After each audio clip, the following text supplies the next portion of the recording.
All praises to the Most High God of Abraham, Isaac, and Jacob, and peace to everyone joining me on this program. This is a Fountain of Israel's Bible Studies program, and as always, it's an honor for me to stand before you on the Lord's holy Sabbath day.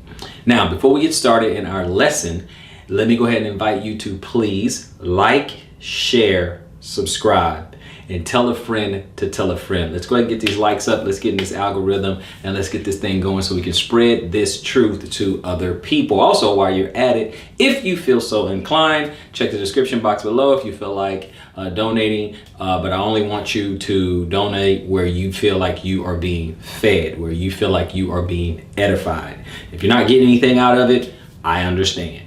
But if you're getting something out of it, hey, feel free, whether it be PayPal, Cash App, it's completely up to you. That out of the way, let's get into our lesson. Now, this lesson, I'm going to approach it a little bit different. This lesson is the Dietary Law, the Holiness Code. Now, what I mean by approaching it a little bit different is because I teach the lesson about every year, right? This lesson will come up once a year. And what happens is a lot of time, people will comment, they'll comment or say something, they'll say, hey, can you just give me a list? What can I eat? What can I not eat? Things like that, right? Now, those lists, they do exist online, right? But we'll talk about a few things, right? We're going to talk about a few things that we can go over, right? Now, it will not be an exhaustive list because you'd be surprised if you really go study of all the things that are clean, that are considered clean and that we can eat as far as animals and animals and things. But when we get into the specifics, the problem is living in the West, we have a lot of processed foods, and a lot of our processed foods are not, as the Jews, the other guys would say, it's not kosher, right? They may be contaminated in certain areas, right? Or they may have some ingredients that come from an unclean animal. You might get imitation vanilla and it has beaver, okay, in it. Yeah, beaver with the the wood and all that. Yeah, may have beaver in there, right? From their glands. And then you may have pork products and certain things. It'd be something as simple as certain gelatins and gummy candy where you would have a pork product in it. So you got to read those labels. So being in the West, you're going to have to definitely read some labels. Right now, we're in Persia, Turkey, place like that, they don't do that. You go into some Muslim countries, you won't have that problem. But here in America, hey, anything goes. So you're going to definitely have to become a label reader. I know I'm in a grocery store, I'm reading labels all the time. Except some stuff I already know. I've been buying it for years and I already know. But you'll get there. You'll get there. So before we jump into the scriptures, we're gonna just kind of talk about some of the animals, fish, birds, everything. Again, it will not be exhaustive, but just because every time I teach this lesson, someone in the comment section will be like, well, what can I eat? What can I not eat? Right? I'm not, the lesson is usually about, the importance of the law. It still stands and all that. And we'll get into that. But let's just talk a little bit about the things that we can eat, right? So the Bible determines food as clean or unclean. But I like to say something that is food and something that is not food, because it's a little bit more concrete, right? That means clean, unclean means fit to eat and unfit to eat. That's what it is. Food and not food. Fit to eat, unfit to eat. When we do that, it's easy to say things like, pork and hog and all that. Okay, it's not food. People say, well, it's unclean food. No, it's not food. It's just not food. It's not meant to eat. I mean, it's like our natural garbage disposal. It's like throwing something in the trash can and then go eat the trash can. It's nonsensical. It just doesn't make a whole lot of sense. But let's go ahead. Now, there might be a little debate here and there. Someone will say, oh no, I've been looking up okay, I'll give you the list. You go check it out yourself. Okay, that's all I can do. Because now people, they're having issues with like chicken and stuff like that. And I just pretty soon you guys are gonna go right. You're gonna be vegetarian. We'll be vegetarians again. Okay, with some people. But hey, I don't begrudge anybody for going ahead and really researching and searching the matter out, okay? So let's look at it. Now, as far as a couple of clean things, okay, we can go sheep, right? Sheep, lamb, goat. that is considered clean. That is food. Okay, anything it right there in that category right there. All these different there's different kinds of sheep, right? When you're an agricultural person, when you're a farmer and things like that, there are different breeds. You'd be shocked. Okay, different breeds of sheep and goats and things like that. Sheep is okay.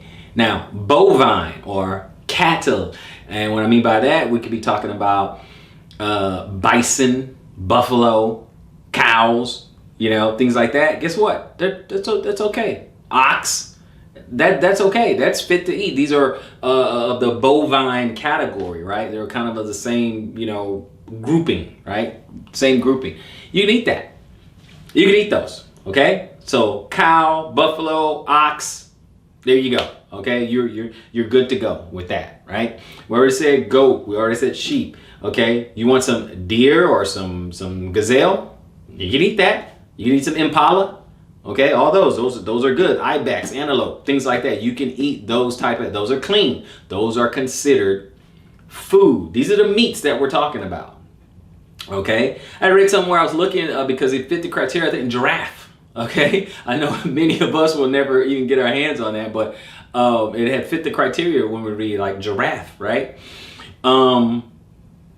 And we go, let's see here, a couple of other things here as far as land animals or in the air. Let's see here. Birds, okay, turkey, chicken, pheasant, quail, okay, all these, right? You can eliminate, just to help you can eliminate, like birds of prey, okay? Eagles, hawks, sparrows, falcons, you see what I'm saying? Vultures. You just eliminate those. You can't eat. That's not food. Okay, that's not food. Okay, the what do they call like vultures and buzzards and then carrion, right? They eat dead things, so that's out. And then you have your birds of prey: bald eagle, crowned eagle, golden eagle. It doesn't matter. Okay, American eagle, birds of prey. Okay, you can't eat those. It's really that simple. You can't eat that. But turkey, chicken, pheasants, quails, ostrich. You can eat that. You can eat that. That's okay. Little bit of debate on duck. Okay, a little bit of debate on duck. Now they have, in the Bible, it'll say like swan or something like that. Then they'll say, okay, there's an issue with the translation. You click on it, look at the Strong's, look at the history, things like that. Oh, that shouldn't have been a swan. Okay, that's up to you guys. That's up to your that's your homework assignment. You go look that out, search out the matter. Okay, search that out. Right. Some people say duck's okay. Some people say it's not okay. Okay. Say well, there's a swan there and it's in the same family and all that. Okay, you guys get it. Okay, you get it. Then you have the Timon and Pumbaa diet. You can eat crickets. Crickets, grasshoppers, things like that. And we'll read the scriptures too, but you can eat those type of things like insects, like what I think John was locusts and honey. I think John the Baptist, his diet was like locusts and honey and things like that. So you can get your Timon and Pumbaa on that. Then we have fish. See, the thing with the Bible is that it'll name a few things as examples. It's not exhaustive. It's not every animal, every species on the planet. And then it'll kind of give you criteria, okay? With anything in the sea, fin, scales, boom, that's it, okay? Fin, scales, there you go. Now, being in the West, sometimes that gets a little bit tricky, and I'll tell you why. Because a lot of times if we haven't went out and fished ourselves, okay, we don't know. It's like, okay, does albacore has fins and scales, or does amberjack has fins and scales? What about anchovies? It's just different things. Catfish, dogfish, things like that. We know catfish doesn't have fins and scales. Doesn't have scales. So that's the criteria. Okay, it'll give it criteria so you can catch something. It'll be real easy to identify. So your clams and oysters, okay, no fins, no scales. Your catfish, no scales. Your crabs, lobster, shrimp, no scales. So it's real easy for us to identify. I hope this is helping some people, right? But then there's a little bit of a list there that's look like a clean list of fish, and I'll give you some in alphabetical order, and then we'll get into the scriptures, right? So it says it says albacore has fins and scales. alewife has amberjack, anchovies, angelfish, okay, and butterfly fish. I said this is they have this, the ballyhoo, flying fish, right? I don't know about the barracudas. I don't know about that one, guys. But probably I would have to look that up. Okay, Atlantic pomfret. Okay, bass is okay. Big eyes, blackfish. It has it. Blacksmith, blueback, bluefish, and snapper blue. Okay, bluegill. The fishermen out there, they're probably like, oh yeah, you know, because they caught it and they see it. Okay, Bombay duck, name of a fish. Bonefish, bonito. Bowfish, freshwater dogfish, okay, fins and scales. Bream, brill, buffalo fish, fins and scales. Butterfish, okay, fins and scales, okay. Butterfly fish, fins and scale, okay. Cabrillo, calico bass, capelin. Of course, I'm not going through the whole alphabet, guys, so don't, you know, I'm just giving you guys an example. Carps, minnows, certain ones, carol suckers, things like that, okay. So it says those things, those type of fish, okay. And I just went, you know, A to C, ABC. That's all I did, okay. But you can keep going down the line. I could put, you know, a longer list, but you guys get the idea. But here's the thing that you remember. What you have to remember when it comes to the fish, you fish it out. If it has fins and scales, you are good to go. You're good to go. You can let it rock. If you catch something and it doesn't have fins and scales, then, you know, you can't eat that. Now, most of us, you go to the grocery store or something like that, you go to the grocery store, it's already cut up and all that, okay? You may have to ask, you may have to Google it. We walk around with our smartphone, you want to Google it, say, okay, does this particular fish have fins and scales? You know, that kind of thing. You know, look up your trout, your drums, and, you know, we just red bass, you know, just look it up, right? You're in a fish market. A lot of time it is fresh, it's right there, you still see it right there. I know some fish, remember, some fish you'll see, they've already scaled it, right? So you may not know. I mean, depends on the fish. I took a trip, I'm in the Bahamas and things like that. They're doing the fish fresh right there on the beach, right? So they grab the fish or whatever and they have the scaler and just, all the scales just start flying off or whatever, and it's good to go. I know that I can eat that fish. I know that's good to go, okay? But aside from the fact that it's fresh, I know that's good to go. I can eat that fish. I saw him, I'm looking at the fins, I'm seeing him scale it right then and there. So you're good to go. So guys, just remember that criteria, fins and scale. You know, when it comes to four-legged animals, you know, chewed cubs, split hooves, things like that, okay? Usually gonna be of the bovine nature, right? Bovine cattle type nature. So look at those type of things and then you will be able to, you know, see. Like a camel is unclean. Okay, it has two of those, one of those characteristics, which we'll read, but you can't eat that, right? I mean, so you can't eat that. So it's just those type of things we need to remember and keep in mind. So you guys ready to jump into the scriptures now? Let's get into the scriptures. All right. We're going to start over in Genesis. We're going to start right at the beginning. Genesis 1.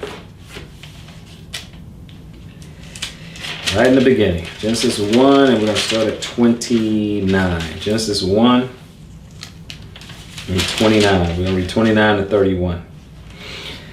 All right, 29 says this, and God said, behold, I have given you every herb bearing seed, which is upon the face of all the earth, and every tree in the which is the fruit of a tree yielding seed.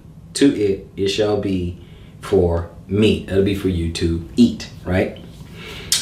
And to every beast on the earth, and to every fowl of the air, and to everything that creepeth upon the earth, wherein there is life, I have given every green herb for meat, and it was so, right? So he gave them all the green herbs, and so we're vegetarians together, right? Because there was a time where our predators were not predators, right? This is pre-flood, obviously. 31. God saw everything that he made, and behold, it was very good. And the evening and the morning were the sixth day. Okay?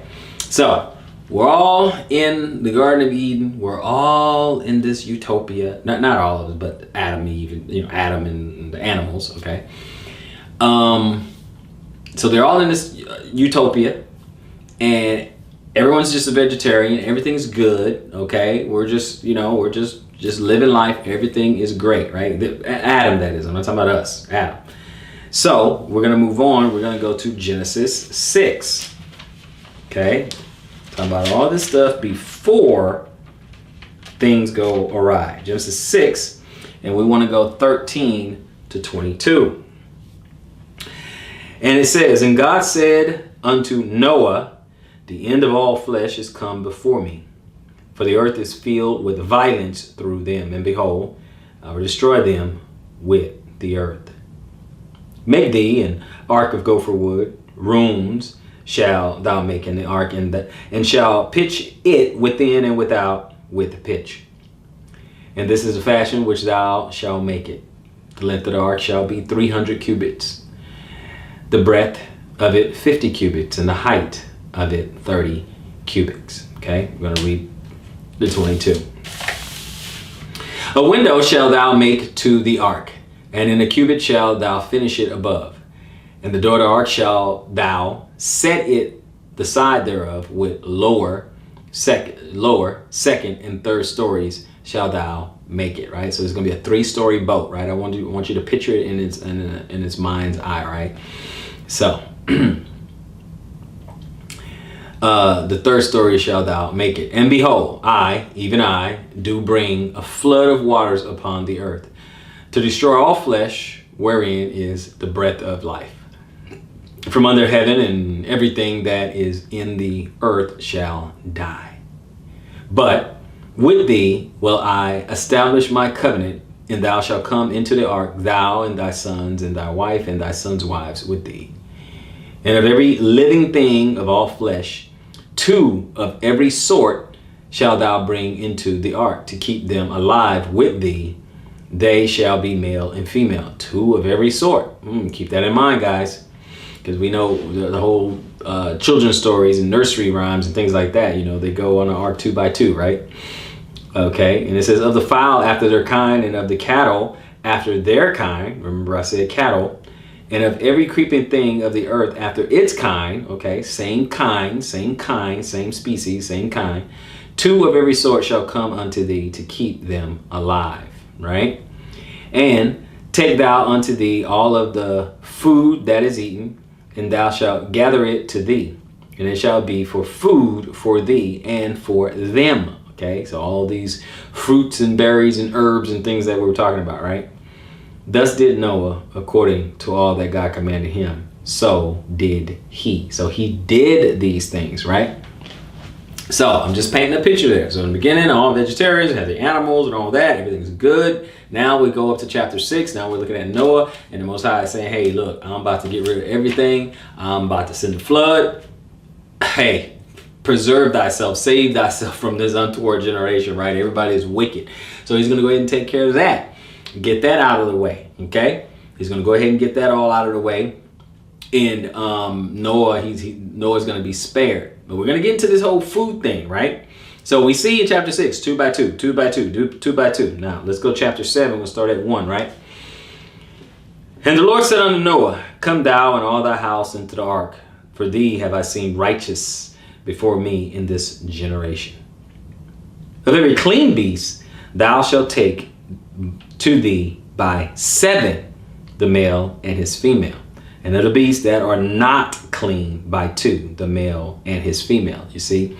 So we saw that before it was just 2 by 2, like, right? It was all animals, right? But it really wasn't. He just needed to continue his instruction. Remember, chapter and verse was added to the Bible later. Okay, so this could just be just a continuation, right? So of every clean beast, it's 7 by 7. So we had 7 female cows and 7 bulls and 7 female oxen and 7 male, 7 buffalo, male and female, so on and so forth, right? Of all the clean animals. Why? Because later we have sacrifice, okay? So that comes into play. Especially since death enter in. So once death enter in, okay, we need sacrifices. See, he already had a plan B already, right? It was all a part of the plan. But now we see that we got 7 of 7, right? So verse 3, it says, of fowls also of the air by what? Sevens, the male and the female, to keep seed alive upon the face of all the earth. For yet 7 days, and I will cause it to rain upon the earth 40 days and 40 nights, and every living substance that I have made will I destroy from off the face of the earth. And Noah did according unto all that the Lord commanded him. And Noah was 600 years old when the flood of the waters was upon the earth. And Noah went in, and his sons and his wife and his sons' wives with him into the ark because of the waters of the flood.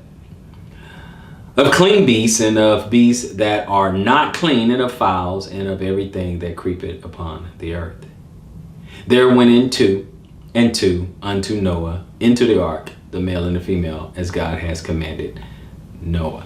Now, again, since it repeated the 2 and 2 and all that, right? So when you learned this before, you didn't really hear about the 7 by 7, right? It's 2 by 2, 2 by 2 of the unclean, 7 by 7 of the clean. This is our opportunity to get the whole story straight, which is why we need to read the scriptures ourselves, which is why I encourage you to follow along. Write down the scriptures that we have. This is Genesis 7, and we just read 1 through 9. Okay, we did 7, 1 through 9, right? And check the description box below. Also have it down there for you to follow along. So now, with that being said, we're going to move forward into Leviticus. Okay, we're going to move forward into Leviticus. Now, when we get to Leviticus, I want you to join me and meet me over in chapter 10 of Leviticus. I'm going to read 8 through 11. Okay, let's look at this. In the Most High, let's say, and the Lord spake unto Aaron, saying, do not drink wine nor strong drink, thou nor thy sons with thee, when ye go into the tabernacle of the congregation, lest ye die. It shall be a statute forever throughout your generations, right? And that ye may put a difference between holy and unholy, and between unclean and clean. Now, do we have our churches today, our Sunday churches today, putting a difference between the clean and the unclean? And look at what he's doing. He's setting it up with Aaron and his sons, right? We got to put a difference between that, right? And then 11, it says, and that ye may teach the children of Israel all the statutes which the Lord has spoken unto them by the hand of Moses, right? So this is the thing that we're supposed to do. We're supposed to be doing this like if I learned this, now I'm not a Levitical priest, or at least I don't know, but whatever I do learn, I'm supposed to bring it to you, right? You're supposed to bring it to your children. You understand? So this is how we learn to be holy. I want to get into your mind's eye. I want you to understand how to think like the ancestors, right? Think like they did. Get into their mindset, right? And then you'll start to kind of understand some of the customs and some of the rituals, some of the things that they did, some of the traditions of our ancestors, some of the things that they did. Okay? Perhaps you would have a little bit reason to be proud. You know, reason to have a little bit of pride that you did have a heritage, you did have a custom, you did have traditions, you did have these things that did once exist for you. Let's continue. We're going to jump all the way to 20, Leviticus 20. And when we get to 20, I just want to read 25 and 26. Okay? And 25 says that what? Ye shall therefore put difference between clean beasts and unclean, and between unclean fowls and clean. And ye shall not make your souls abominable by beast, or by fowl, or by any manner of living thing that creepeth on the ground, which I have separated from you as unclean. Oh, we starting to understand real quick.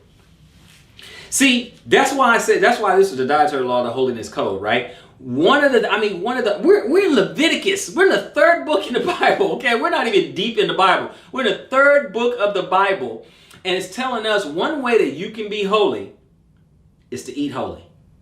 Eat clean. Eat what the Bible has designated as clean, as food. One way to make yourself abominable is with the pork chop in your mouth. Is your bacon wrapped shrimp. Okay, your bacon wrap abominations, it makes you abominable to the Most High, right? And if you do that, then sorry, The Spirit of Yah does not dwell in unclean temples, right? This is supposed to be our temple, right? He does not dwell in unclean temples. Now, if you stay with me long enough with this lesson, obviously you'll see it doesn't matter. Even when we go to the New Testament, nothing has changed, okay? Nothing has changed, all right? Now, some people have probably already signed off like, oh, okay, nah, this brother, nah. Okay, fine. You don't want to stick around because you know that there's something you don't want to hear, okay, as we go along.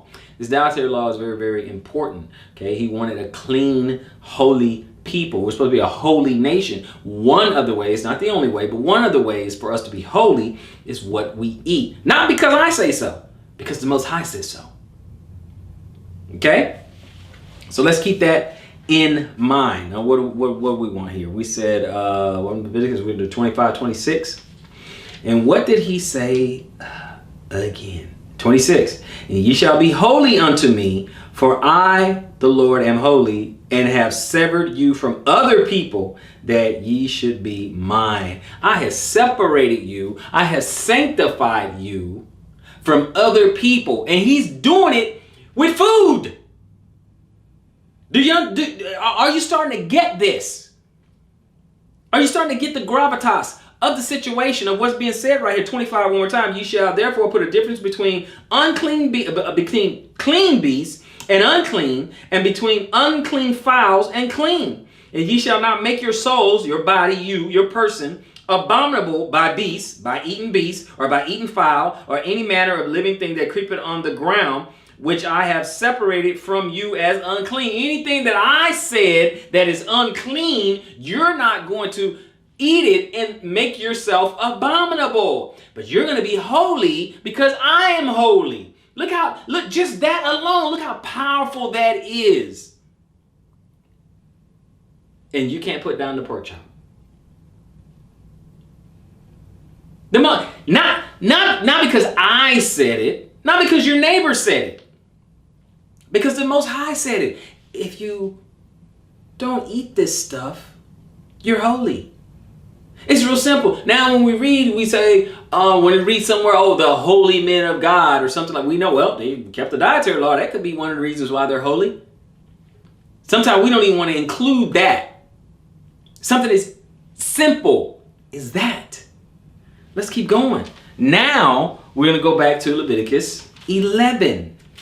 Now that we're over here in 11, we're going to go ahead and read it, most of it, and we'll get the characteristics and some of the things that are listed there as far as what we can eat and what we cannot eat, right? So this is really what the whole lesson is built upon, but obviously we have a ton of scriptures we can go to, right?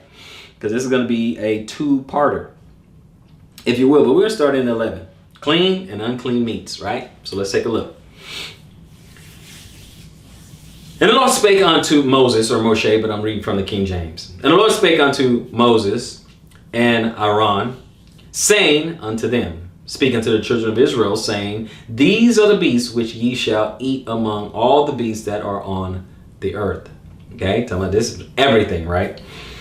Whatsoever parteth the hoof and is cloven-footed and cheweth the cud among the beasts, that shall ye eat. Now you're going to have people say, oh, well, see, yeah, we're not supposed to eat animals. Well, then why we got instructions on which animals to eat? I don't understand. We have instructions on which animals to eat, and you still got fanatics out there who are saying, no, you can't eat this, you can't eat that. But see, if you read it for yourself, you can't let a butter muffin come along and trick you and try to use a little word sorcery, cast a spell on you, and you like, oh no, we're not supposed to eat. We're not supposed to eat any meat. We're just not supposed to. Yeah, pre-flood, no, we were not, because there was no death. Okay, well, there's, besides the fall, before the fall, Adam and Eve and all that, there was no death. So no, you weren't going to eat that. I read that. I didn't run. First thing we went through. Okay, first thing I said, yeah, we were vegetarians. We didn't. Nobody, but the animals didn't even eat each other. Okay, but something changed, and now you can. And now also you have holy men in the Bible that actually did eat meat. Are you saying they're sinning now? You said they're sinners? Come on, brothers and sisters. You don't let these people do this to you. Don't let them do this to you. Back to 3. Whatsoever parteth the hoof and is cloven footed and chewed the cud among the beasts, that shall ye eat. 4. Nevertheless, these shall ye not eat of them that chew the cud, and of them that divided the hoof, as the camel. See, the camel you cannot, right? Why? Because he chewed the cud, but divided not the hoof. He is unclean to you. He is not considered food. You cannot eat a camel. And the coney, because he chewed the cud, but he divided not the hoof, he is unclean to you. He is not food to you. And the hare, okay, like a rabbit, because he chewed the cud, but divided not the hoof, he is unclean. He has like little claws, right? Little rabbits, they have like little claws, right? He is unclean to you. He is not food. I'm adding that he's not food, right? Just for clarity, right? Not adding to the scriptures, just for clarity. I'm just adding clarity. Okay? Said in the hare, verse 7. Okay? And the swine, we know that it's the pig, right? Pig, hog, warthog, all that, okay? And that. Though he divided the hoof and he is cloven footed, yet he cheweth not the cud, he is unclean to you, right? So you have the bovine animals, they chewed the cud, meaning they chewed this grass and hay and all that other stuff, right? And they regurgitate it up and everything and swallow it back down and all that other stuff. Pigs don't do that. Okay? He is unclean to you. And what is like one of the number one meats sold here in the West? Okay, I mean, I know it's sold all over the world, but I mean, it's everywhere. I've been in the Bahamas, pig is big out there. Been to the Caribbean, okay, pig is big out there. Been to the Philippines, pig is big out there. It's, it's all over the world. But in the West, I mean, come on. I mean, they have slogans, bacon makes it better. I mean, everything tastes better with bacon kind of thing.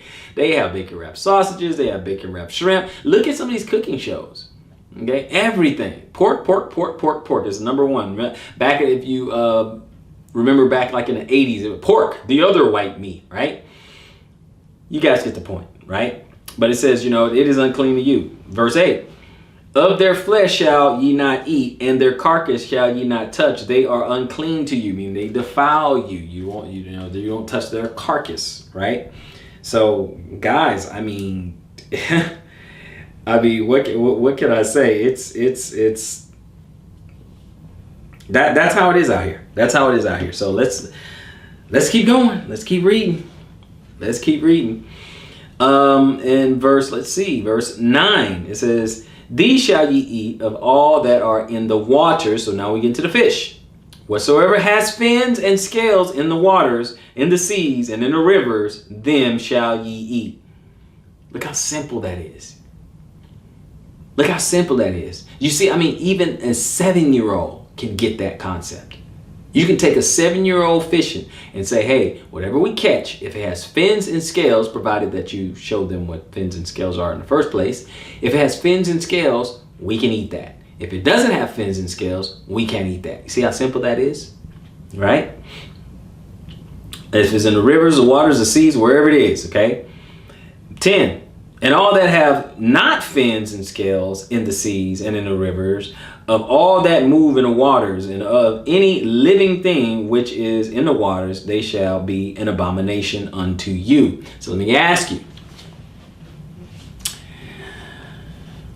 Shrimp, crab, lobster, catfish. Does these have fins and scales? Like sea turtles, fins and scales, octopus, squid, calamari. I mean, I'll admit, I wanted to try conch so bad when I was in the Caribbean. I wanted to try it so bad, but I was already on the dietary law. I really did. It was everywhere. I was like, man, that looks good. Man, I want to try it. Nope, can't do it. I wanted to try it. I mean, some kind of shellfish or something, I really did. Okay, they have conch fritters or something like that. I don't know. I'll never know how it tastes. The things that I have tasted, the abominable things that I ate, it was before the dietary law. I promise you that. But since I wanted to be holy, I wanted to be obedient, wanted to do my best. So I had to scratch those things off the list. I mean, hey, my favorite category of food, Cajun food. Love Cajun food. It's not my favorite anymore because there's so much pork in it. So it's not my favorite anymore. But that was my number one. I said, hey, what's your favorite type of food? Cajun food. Cajun. Oh, so you like, yes, yeah. I like etouffee, jambalaya. I like all that dirty rice, boudin. I like all of it, yes. I can't do it now, but unless some gifted person, some gifted chef, brother, sister, whatever, you cook Cajun food and you make it kosher, you make it clean, let me know. Let me know. I am down for that. Let me know you do that. Let me know what neck of the woods and if I'm ever in your neck of the woods, I will definitely look you up. I'll take all the dishes. I like all of them, but as we all know, the way it comes, it is shrimp and pork and it's sausage and it's crab and it's all kinds of stuff. So can't do it, unfortunately. Cannot do it. But don't cry for me, Argentina. So let's continue. Let's keep looking here. 11. They shall be an abomination unto you, and you shall not eat of their flesh, but you shall have their carcasses in abomination. Whatsoever has no fins nor scales in the waters, that shall be an abomination unto you. 13. And these are they which ye shall have in abomination among the fowls, okay, birds. They shall not be eaten. They are an abomination, okay. He started giving some examples. The eagle, and the ostrich, and the osprey, and the vulture, and the kite after its kind. Every raven after it. So every raven, the raven, crows, after its kind, the whole category, right? After his kind. And the owl, and the nighthawk, and the cow, and the hawk after its kind. So it's after their kind. It's them and after their kind, okay? And that whole relation, right? Because we know there's different kinds of owls, there's different kinds of eagles, different kinds of crows and all that, so we know. Okay, the great owl, okay, let's see here. Cacao, 17, and the little owl, and the cormorant, and the great owl, okay, none of that. And then right in 18 it says, and the swan, and the pelican, and the gear eagle, right? So we can't eat those, all right? So no swan, no pelican, no gear eagle, stuff like that. You guys, you do your research on, swan or whatever. No, I don't eat swan, but, there's been a big debate about that or whatever as far as translation, but, I don't eat swan anyway. And the reason I bring that up is because people also throw in duck, right? And we know swans and ducks are not exactly the same, but again, I don't worry, I hadn't eaten either one of them, okay? But there's been huge debate, so you gotta really do your research on swan there. Okay, so 19, and the stork and the heron after her kind, and the lapwing and the bat. Okay, I don't know who wants bat unless you're, unless you're a witch out of some anime or something. All fowls that creep going upon all four shall be an abomination unto you. Okay. If you guys want to talk about it in the comment section down below, they said the fowls that creep on all fours, someone had brought this up, says all fowl that creep going upon all four shall be an abomination unto you. Now we know that pretty much fowls, none of them go on all fours, but they're saying, you look at chicken and it has like 4 toes. I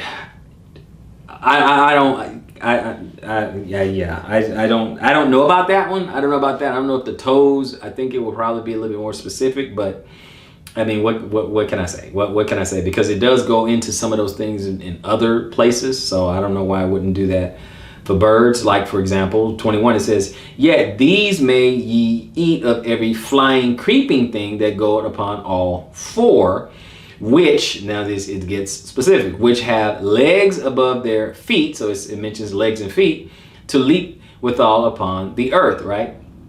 So if you go back to the chicken thing, I don't know. I don't know. It's not specific, but I mean, someone did ask, and I was looking it up, and I'm still looking at it. But at this point, I have to leave it under further review. Okay, so I'll just be honest with you. I'll leave it under further review.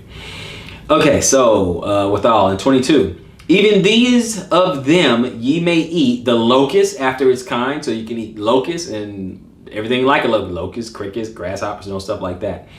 Okay, so it said locust after its kind, and the bald locust after its kind, and the beetle after his kind, and the grasshopper after his kind. So you can eat all that. So when you go to some of these other foreign countries and stuff, and they may have some chocolate covered grasshoppers or whatever, if you feel so inclined, you can go ahead and try it. I mean, let me know. Some of you guys actually will travel. Let me know if you guys had some of that. I seen they had like fried crickets or whatever, and some people said that it was a good source of protein and it tastes like nuts, like peanuts or something like that. I haven't had it. But hey, let me know. If you guys have tried it, let me know. But this is that Timon and Pumbaa diet, right? I know they eat some slimy stuff too. Stay away from that. But right here, this fits. 23, but all other flying, creeping things which have 4 feet shall be an abomination unto you. And for these ye shall be unclean. You will be considered unclean and abominable, right? Don't eat these things. Whosoever touches the carcass of them shall be unclean until evening. See, that's how long you're unclean, because it resets.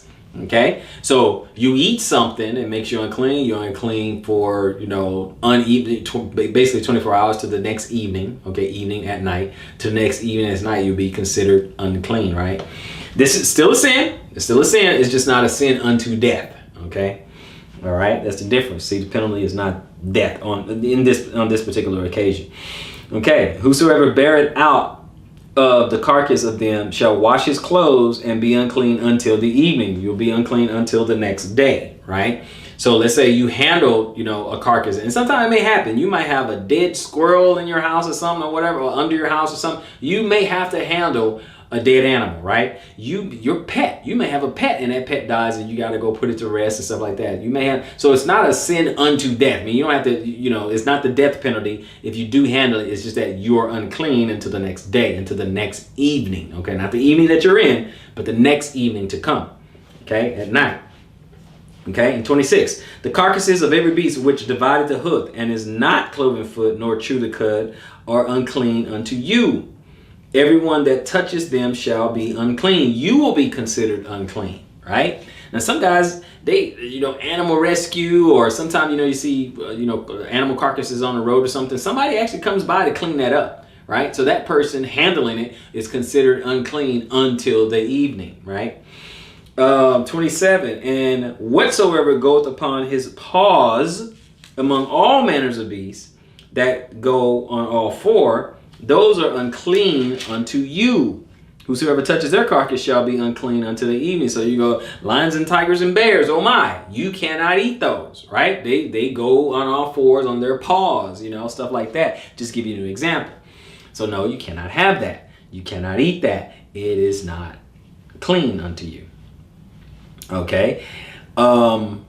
And he that beareth the carcass of them shall wash his clothes and be unclean until the even. They are unclean unto you, not considered food. They're not fit to eat. Remember, my favorite, my grandfather, he's from the New Orleans. He's a Creole guy, right? From New Orleans and stuff. So guess one of the things that I tried.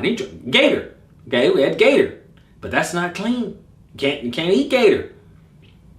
Okay, I'm sorry, it's not good. Okay, let's keep on looking.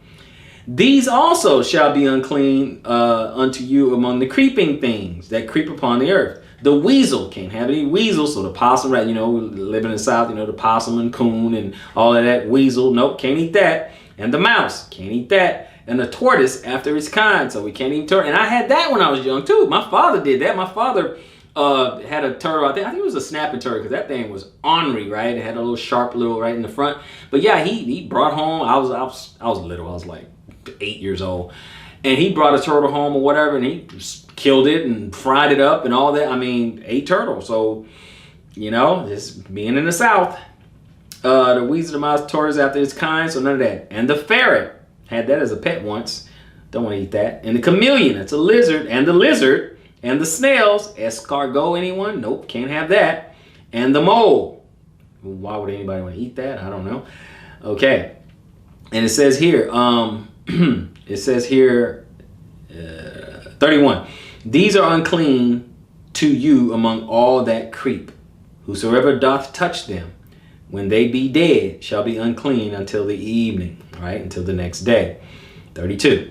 And upon whatsoever any of them, when they are dead, doth fall, it shall be unclean, whether it be any vessel of wood, or raiment, or skin, or sack, whatsoever vessel it be, wherein any work is done, it must be put into water, and it shall be unclean until the evening, so it shall be unclean. Okay, so that means on any vessel, anything that is cooked, that it's on. Now, let me go ahead and give you a tip. Now, look at what it says, okay? It says, upon anything whatsoever, any of them, talking about these dead things, these unclean things, okay? The unclean things, okay? When they be dead, okay? It's unclean and it's dead, and it does fall and touches it. It shall be unclean. This is considered unclean. Now listen to me. Whether it be any vessel of the wood or raiment or skin or sack or whatsoever vessel it be, right? Okay, wherein any work is done, it shall be put in water, so you got to wash it, and it shall be unclean until the evening, so it shall be unclean. So the reason why I'm pointing this out is because some of you guys, you go to restaurants and things like that, and it's a good idea to kind of go to, a kosher restaurant or a vegan restaurant or something like that. That's best. But some of us, we go to restaurants and they cook clean and unclean, on the same surface, right? So that's bad. You don't want to, you really don't want to mess with that, right? You really don't want to mess with that. But you may want to check, because sometimes they'll cook the different meats on different surfaces, right? And you can just ask. You just ask them that, right? I had a sister. She was a manager of a restaurant. She observed the dietary law, and this grill was for the clean meats, and she had another grill for the unclean meats, because she was the manager. She ran the restaurant. She was the manager. That's how she did it, right? So you never know. Some is like that. Now, remember also, when you go to a restaurant, if it's like first thing in the morning or right when it wakes up, or right when they open up or something like that, remember, they washed, they cleaned, they cleaned the grill and all this other stuff. Then remember, it's just unclean until that's morning. I'm sorry. That's morning. But anyway, some restaurants, they're closed. Like they might be closed on Sunday or something. I don't know. They may be closed one day or whatever. So the next time they opened, they hadn't cooked anything at all, right? They hadn't cooked anything at all. So it's clean, because it already been, 24 hours since the last time they cooked something on there. So then that would be clean. That would be okay. So your timing, my point is this, even though it got a little convoluted, I think you get where I was going with it, right? So my point is, it could be your timing, okay? So monitor your timing, understand the fact that because a surface is unclean, okay, it can be unclean for 24 hours, meaning they wash it down and clean it and stuff like that. If something was cooked in a particular pot, as long as that pot is washed, okay, clean thoroughly, and then for 24 hours, meaning the next evening, it is clean. It's okay, because it also says this about your clothes, okay? If it's on your skin or your clothes or wood or your sack, whatever, it's, unclean until the evening, okay? So I want to just kind of point that out to you. I'm just trying to help you a little bit. Obviously, some people throw their hands up and say, hey, I'll just eat at home, and I get it. I really don't have a problem with that, okay? I get it. I'm just trying to help you get an understanding. So I'm going to drop down to, let's see here. I'm going to drop down to 43. We're going to read 43, 45. 43, it says, ye shall not make yourselves abominable with any creeping thing that creepeth, neither shall ye make yourselves unclean with them, that ye should be defiled thereby, because it defiles you, brothers and sisters. 44. For I am the Lord your God, and ye shall therefore sanctify yourselves, or separate yourselves, and ye shall be holy, for I am holy. Neither shall ye defile yourselves with any manner of creeping thing that creepeth upon the earth. Amen. For I am the Lord that bringeth you up out of the land of Egypt to be your God, and ye shall therefore be holy, for I am holy. And what is this chapter talking about? Food. What's food and what's not food? And that determines, at least this one criteria, determines whether or not you and I are holy. You understand that? That determines whether or not you and I are holy. So you can let some butter muffin come along and tell you, oh no, it's okay, it's fine, you can eat it, it's okay, it's been done away with. I was shocked and dismayed. Find out that Pastor Geno Jennings, pork is okay. It's okay. I was shocked. I was blown away. I was blown away. Not that I follow him, but I did have a little bit of respect because he did seem to know, the Bible quite a bit, and I know he's into oneness doctrine and everything, and Jesus is the Father and all that. I get it. So I listened carefully to his doctrine, but on that, I was just kind of shocked. Because he's supposed to be one of the holiness movements, right? This is one of the main ingredients on how you be holy. If you think about that for a second, brothers and sisters. I want you to think about that for a second. Consider that. If you ask the average person, how does one be holy? Listen to their answer. Listen to them. And then ask a church person, how do you become holy? And it's going to be how you act, right? Well, if you just, it's going to be like a feeling. It's going to be some kind of behavior type thing. But here's something practical that you can actually do. You follow this dietary law. This is one way I can be holy. Something very, very practical. I mean, just pay attention. Just as your own social experiment. Maybe you go on social media and just say, hey, how does one become holy? How does one be holy? I guarantee you, 99% of the time, you're not going to get this. You're not going to get dietary law. Excuse me. Now, let's go to 2 Maccabees. Yes, sometimes I teach out of the pocket for two. Let's go to 2 Maccabees. It's going to be chapter 6, 18 through 31. Let me go to 2 Maccabees. Chapter 6, 18 through 31. It's okay, I'll read it for you if you guys don't have it. I will read it for you. Okay, I'm just pulling it up here. Let's see here. Where's 2 Maccabees? 2 Maccabees, chapter 6, starting at verse 8.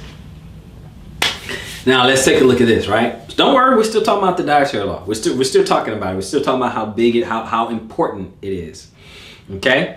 It says that moreover, there went out a decree to the neighbor cities of the heathen by the suggestions of Ptolemy against the Jews, that they should observe the same fashions and be partakers of their sacrifices.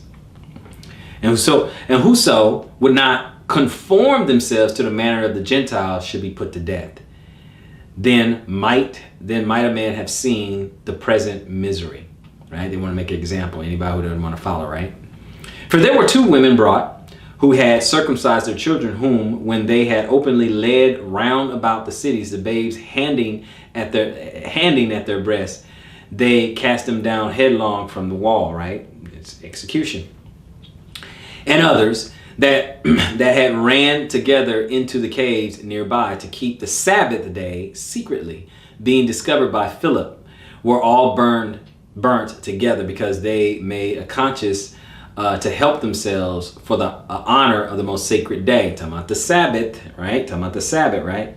Now I beseech those that read this book that they be not discouraged for these calamities, but that they judge those punishments not to be for destruction, but for the chastening of our nation, right? Because Israel, we messed up, right? There's an example. We messed up. It is what it is. For it is a token of the great of his great goodness, when wicked doers are not suffered any long time, but forthwith punished.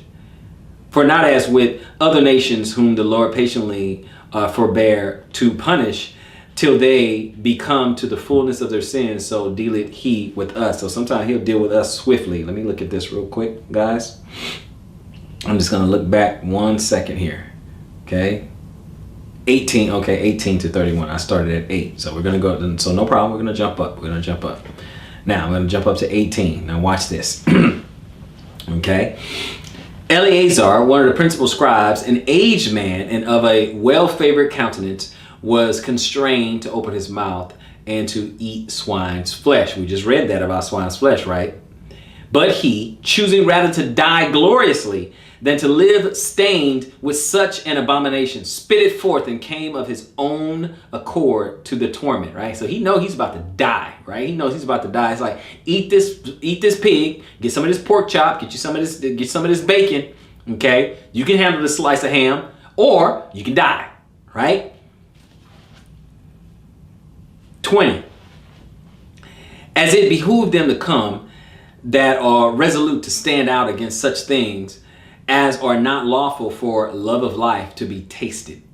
But they that had the charge of that wicked feast for the old acquaintance they had with the man, taking him aside, besought him to bring flesh of his own provision, such as was lawful for him to use, and make as if he did eat the flesh taken from the sacrifice commanded by the king. Translation: okay, I tell you what, I see that you're not going to really eat this, but I tell you what, how about we bring you some clean meat, some meat that you are okay with, okay, that's according to your customs and your laws and stuff like that, and you pretend like you are eating the meat that the king has prepared for you, basically, you know, so you can go ahead and eat some of this pork chop, right?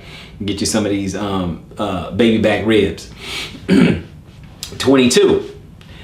That in doing so he might be delivered from death, meaning they won't kill him, and for the old friendship with them find favor. Okay. Now what happened? 23.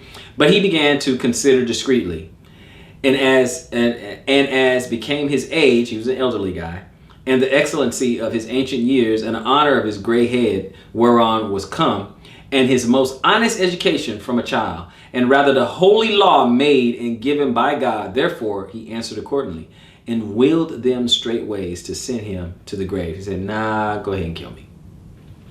No, I really don't want, I really don't want your ham, you know, keep your pork chop. I'm good. Go ahead and kill me. Do what you got to do. Do your worst. 24. For it becoming not our age, he said, in any wise to dissemble, whereby many young persons might think that Eleazar, being 80 years old and 90 years old, were now gone to a strange religion. So now he just gave up his whole religion. So he knows, being Eleazar, being an aged man, he's like, look, you know, all these young people, you know, they see me, I've been around, they know who I am, I'm 90 years old now and everything. And then all of a sudden at 90 years old, because I'm about to be tormented, I'm about to go ahead and just give up everything that I lived for, everything that I believed, to spare my life. What does that say to them? What message does that send to these young men who watch, right? To give up some strange religion, right? 25. And so they, through my hypocrisy and desire to live a little time and a moment longer, should be deceived by me. So I'm supposed to just trick them by acting like I'm eating a swine's flesh. That way they go ahead and fall in line. Well, if Eleazar did it, then maybe we ought to do it, right? And I get a stain to my old age and make it abominable. No. See? Brothers and sisters, do you have this kind of conviction? Do you have this kind, right? In 26 it says, for though for the present time I should be delivered from the punishment of men, yet should I not escape the hand of the Almighty, neither alive nor dead. I mean, yeah, you can kill me, and you can spare me, right? You can just not kill me, but then again, when I do finally die, I have to answer to the Almighty. No. Nay. 27. Wherefore now, manfully changing this life, I will show myself such as one as mine age required. Okay, I'm an elderly man. I'm a learned man. I'm a principled man. I'm a disciplined man, and I'm gonna be that until I go into my grave, until you kill me. I'm not gonna switch up now. Basically, I'm keeping the same energy, right? 28. And leave a notable example to such as be young to die willingly and courageously for their honorable and holy laws. And when he had said these words, immediately he went to the torment, right? So they're going to go ahead and torture him and kill him.